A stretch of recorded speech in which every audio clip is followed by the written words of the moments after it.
네, 안녕하세요. 매일매일 운동하는 헬스 유튜버 동탄왕코입니다. 오늘도 운동을 해야겠죠? 오늘은 퇴근하고 회사 동생들을 만나서 고기를 먹고 왔습니다. 원래 소고기를 먹으려고 했는데 그래서 오늘 소고기 먹으려고 소고기를 먹고 나서 소고기를 먹었으니까 운동을 열심히 해야지 라는 멘트를 하려고 했는데 소고기를 못 먹었어요. 그 얘기를 애들한테 했더니 애들이 그럼 소고기 못 먹은 얘기를 그대로 해라. 그래서 맞습니다. 어쨌든 갈매기살이랑 항정살 먹었습니다.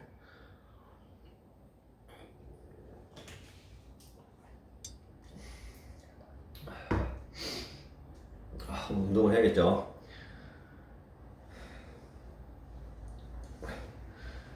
원래 고기 먹을 때는 컨디션이 되게 좋았는데 여기 와 집에 와서 지금 운동을 하려고 하니까 너무 피곤합니다. 몸이 뻐지근하고 제가 족구동호회를 가입해서 족구동호회 활동을 하고 있습니다. 그래서 오늘 번개가 열렸죠. 저희 아파트 단지 내에 치킨집이 있는데 그 치킨집이 거의 모임 장소인데 오늘 아까 8시였나? 8시에 모이자고 하는 거예요. 지금은 너무 피곤해서 운동하고 씻고 하면은 못 갈 것 같습니다. 요 근래 참석을 잘 못했는데 족구동호회도 한번 나가서 족구를 해야 되는데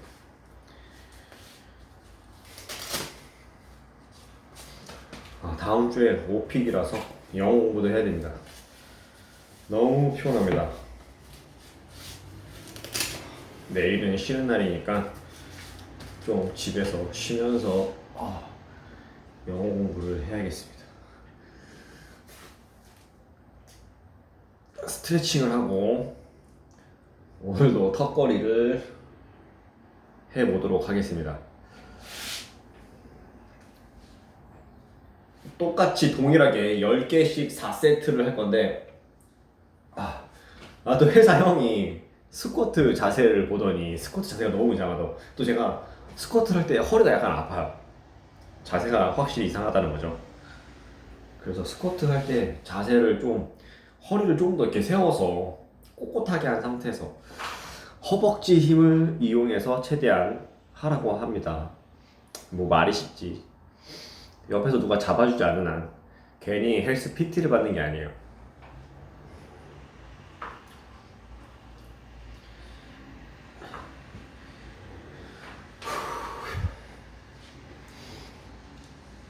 팬티가 보입니다.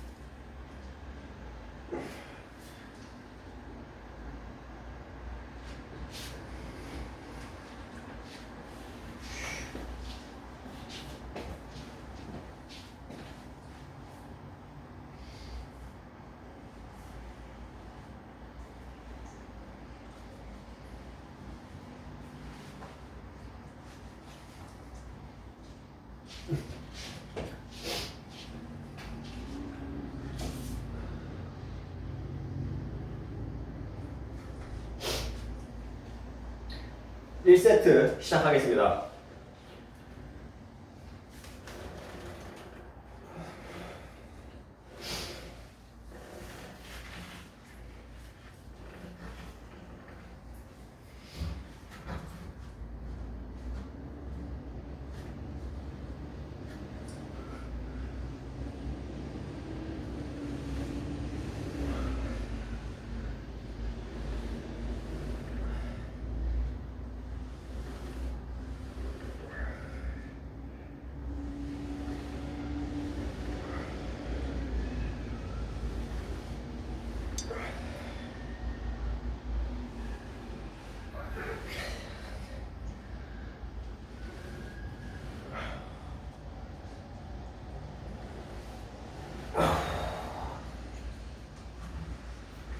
아우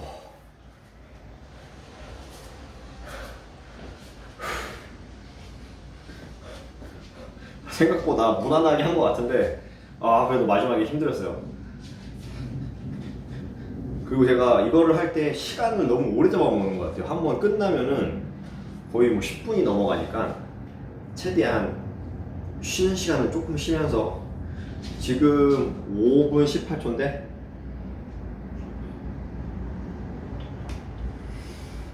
6분이 되면은 바로 시작할게요. 어떤 다른 유튜버를 보니까 30초에서 40초 이내로 쉬고 하라고 하더라고요. 근데 너무 힘들어요.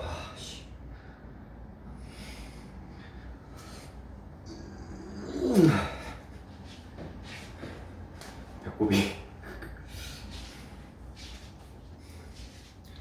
50초, 51초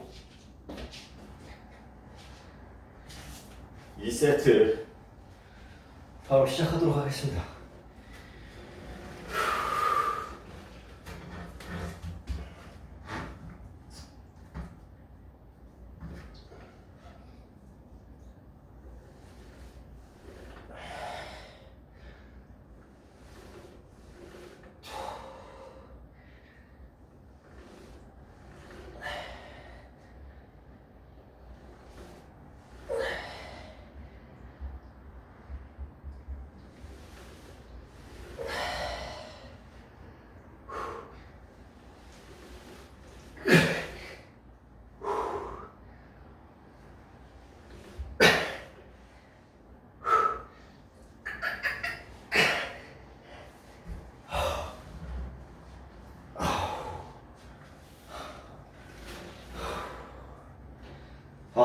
또 10개를 못했습니다.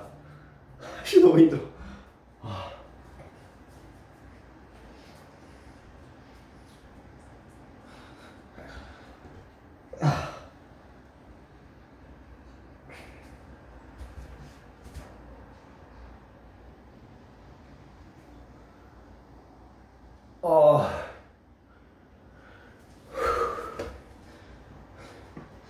지금 7분 20초인데 8분 되면 바로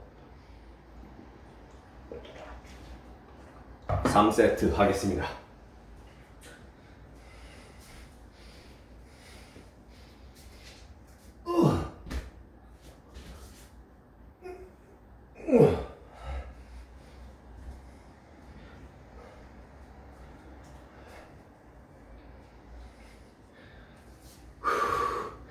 벌써 50초, 51초, 52초.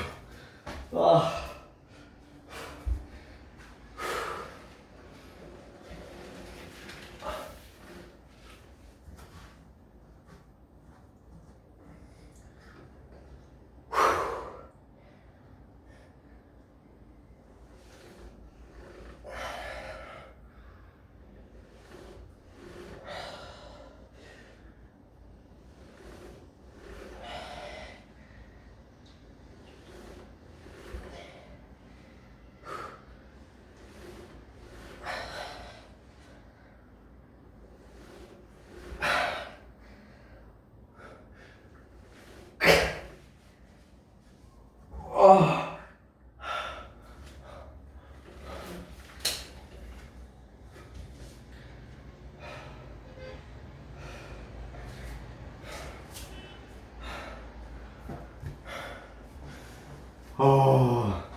9분인데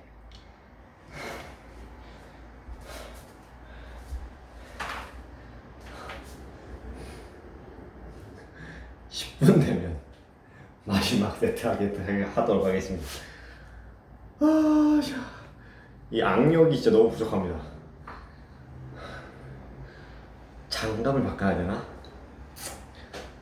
장비 탓을 슬슬 하고 있습니다.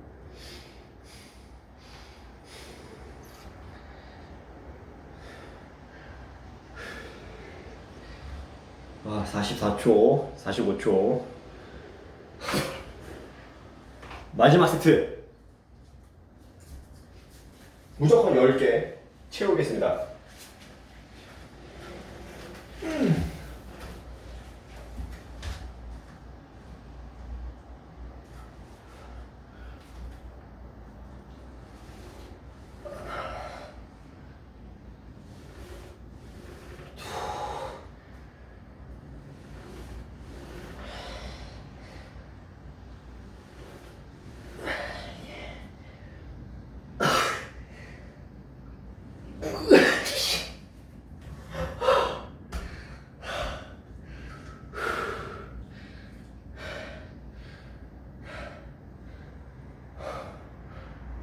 아, 점점 첫날 때보다 점점 못해지는 것 같아요.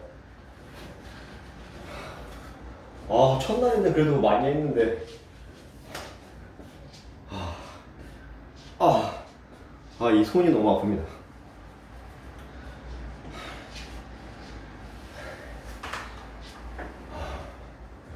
그 뭐야, 처음에 그거 푸시업 바 처음 할 때랑 비슷해요.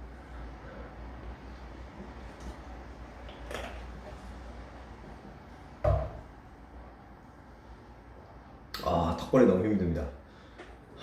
그리고 여기 중간 바가 있는데 이거는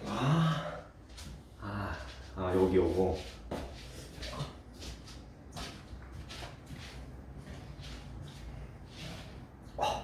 이렇게 하는 건가요?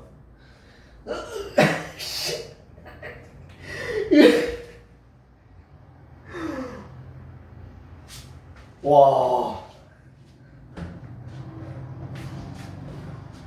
이건 나중에 일단 창문을 닫고.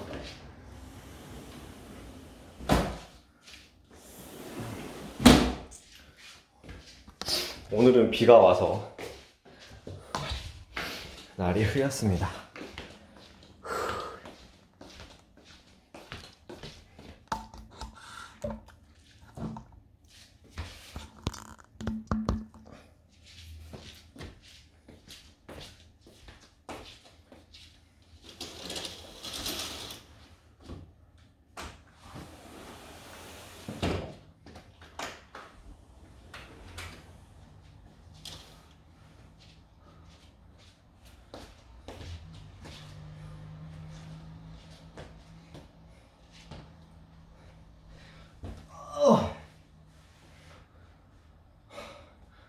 고기를 먹었는데 왜 이렇게 힘이 안 날까요?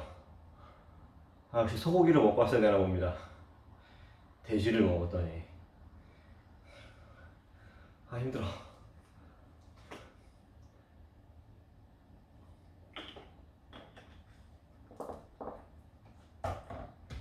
13분이 흘렀네요.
이게 폼 눌러가서 너무 시원합니다.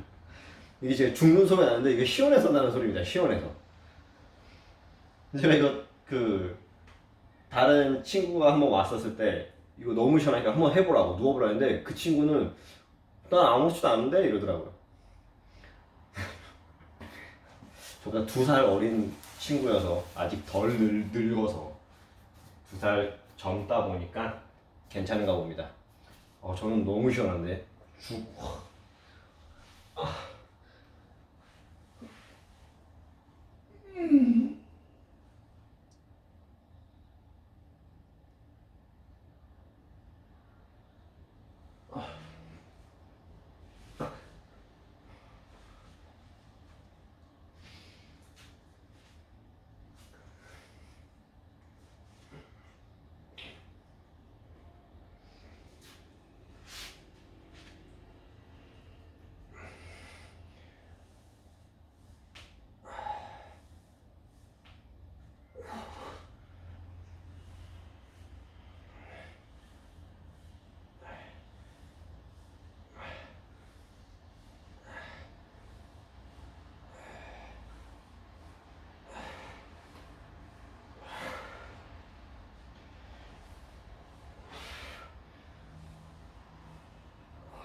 제가 잘못했습니다. 일단 숨 쉴 때마다 고기 냄새가 너무 많이 난다. 진짜 일단 이빨 좀 닦을게요. 오랜만에 양치하네.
TV를 안 틀었네.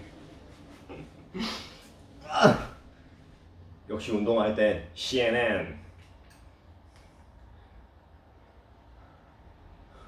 search and rescue teams on ending the night through the weather, just in case there's flash flooding or people who need to be rescued. And they've been going around giving hard, thick plastic tarps to the people who are trying to stay in what's left of their homes so they can best prepare for some more weather coming their way. Now, the Bahamian government would like for everyone to evacuate to shelters.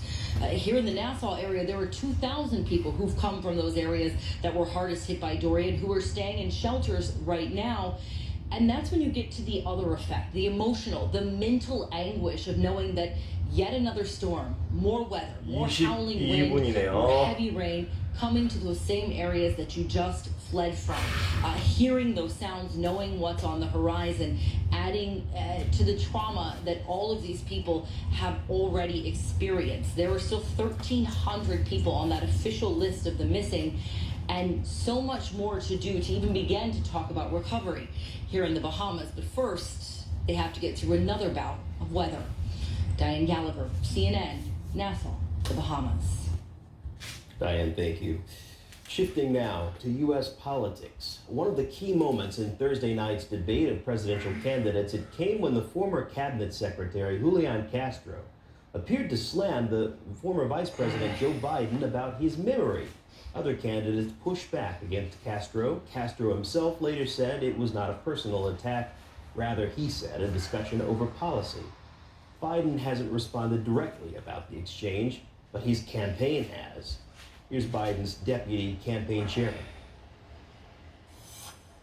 Secretary Castro likes to talk about who's learned the lessons of the past, and I think it's very clear that he hasn't learned the lesson, that attacking Joe Biden in incredibly personal terms is not the way to advance yourself in the polls. That certainly hasn't been true for anybody else who's tried to attack Joe Biden in these debates over the last few months. And the U.S. President Donald Trump is also blasting the Democratic candidates, but that's not all. He's also going after those who want to impeach him, and for good measure, he's even taking on light bulbs. Our Jim Acosta has this. Brushing off talk of impeachment coming from the House, tweeting, "You don't impeach presidents for doing a great job." President Trump is spoiling for a fight with the Democratic contenders for 2020. More than 130 Democrats in Congress have signed up for the Bernie Sanders total government takeover of healthcare. Crazy Bernie. He is a crazy guy. Slamming his Democratic rivals in a speech in Baltimore as they were holding their debate in Houston, the president once again resorted to racially loaded attacks as he blasted Massachusetts Senator Elizabeth Warren and raised questions about former Vice President Joe Biden's mental fitness. I hit Pocahontas way too early. I thought she was gone. She's emerged from the ashes. And now it looks like she could beat Sleepy Joe. He's fallen asleep. He has no idea what the hell he's doing or saying.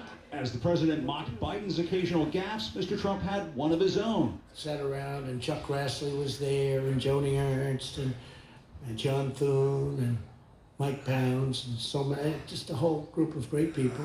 The White House later said the president meant to refer to Senator Mike Rounds. The president also mocked environmentalists taking a dim view on energy-efficient light bulbs because of how they make him look. The bulb that we're being forced to use, number one to me, most importantly, the light's no good. I always look orange. And so do you. The light is the worst. But number two, it's many times more expensive than that old incandescent bulb that worked very well. In his own speech to GOP lawmakers, Vice President Mike Pence poked fun at Biden, too. He said, "I'm the Vice President of the United States, so let me be clear. I am the Vice President of the United States." Pence then pounced on former Texas Congressman Beto O'Rourke. When they weren't talking about higher taxes, they were talking about gun control. And not just gun control, you had leading candidates for the highest office in the land talking about taking firearms away from law-abiding citizens. That was in reference to this moment. Hell yes, we're going to take your AR-15, your AK-47. Moderate Democrats are not on board with that idea and worry O'Rourke may have just jeopardized efforts in Congress to find a compromise on new gun control laws. I don't think a majority of the Senate or the country is going to embrace mandatory buybacks. We need to focus on what we can get done, and we need to focus on the challenge here, which is that Majority Leader Mitch McConnell and the Republicans in the Senate and our president are refusing to listen to the 93% of Americans who want us to do something on background checks. The president promised to unveil a proposal for a middle-class tax cut at some point during the next year, but the president is not talking about how he plans on paying for that. Keep in mind, just this week, the Treasury Department said the nation's deficit passed the $1 trillion mark for this year. As a candidate, Mr. Trump vowed to eliminate the national debt. The truth is, he's expanding it rapidly. Jim Acosta, CNN, the White House. A lot to put into focus now with Natasha Lindstad. Natasha, a professor of government at the University of Essex, joining this hour from Manchester, England. Good to have you. Thanks for having me. So again, you know, the left-right binary, two issues you will hear on conservative talk shows that are the right's boogeyman. The first, the suggestion that the Democratic Party is shifting 이렇게 이제 further to the 30분이 안 left, no 됐습니다. room for moderates, they say, and that Democrats will take Americans' guns. So the comments from Beto O'Rourke check off both boxes for the right. It has lawmakers also concerned, Natasha, that those comments could make it harder to find compromise. Let's listen. I frankly think that that clip will be played for years at Second Amendment rallies with organizations that try to scare people by saying Democrats are coming for your guns. I'm a gun owner. My sons and I have gone skeet shooting and hunting, and frankly, I don't think having our presidential candidates like Congressman O'Rourke did say that we're going to try and take people's guns against their will is a wise either Did he hurt the policy party? or political move. Poppy Harlow asked the question. Did he hurt the party here? And how will this play moving forward when it comes to the issue of gun control? No, I think it's a good question, and I would disagree, though, with what Chris Coons is saying, that it's going to hurt the party, because Republicans are going to vote for Trump no matter what, and Democrats are going to vote for whoever is against Trump. So it's really all about riling up their bases and then trying to somehow attract independents at the same time. And if we look at polls, and we've already talked about this before, you know, you have almost 90% or over 90% of the American public are in 마지막으로 favor of background checks. 한국 87% 합격이 are in favor of red flag laws 끝까지 계속 한 where 다음에 guns could be 오늘 confiscated 운동을 여기까지 from 하겠습니다. people who are viewed to be dangerous to themselves or to others. And you have 56% of the public that is in favor of banning assault weapons, and 52% actually are agreeing with O'Rourke and are in favor of some sort of buyback process. So what O'Rourke said wasn't that out of the norm, and if you look at what the Democrats feel, 74% of Democrats are in favor of a buyback process and 49% of independents. And we look at assault weapons, you know, it's only been 15 years that Americans have been able to purchase assault weapons since the 2004 ban ended, and assault weapons are only 3% of all rifles that Americans own. So what he's saying is not that radical or that crazy, and it was going to rile up the Democratic base. And hear the crowd erupting when he said this. Of course, the Republicans are going to play this over and over again and are going to try to rile up their base. But what O'Rourke has been saying is that there are more Americans than not that are actually in favor of gun control, and that the U.S. Government needs to, congressmen need to stop being afraid of the NRA. So in this regard, I would disagree with what Chris Coons is saying, and I think what O'Rourke is saying is actually getting the base energized. It is interesting, to your point, Natasha, there are those loud voices on the right, loud voices on the left. The question is, what does it mean for those people who are in the middle of all this? And polling does indicate that many Americans do want to see some movement on this issue.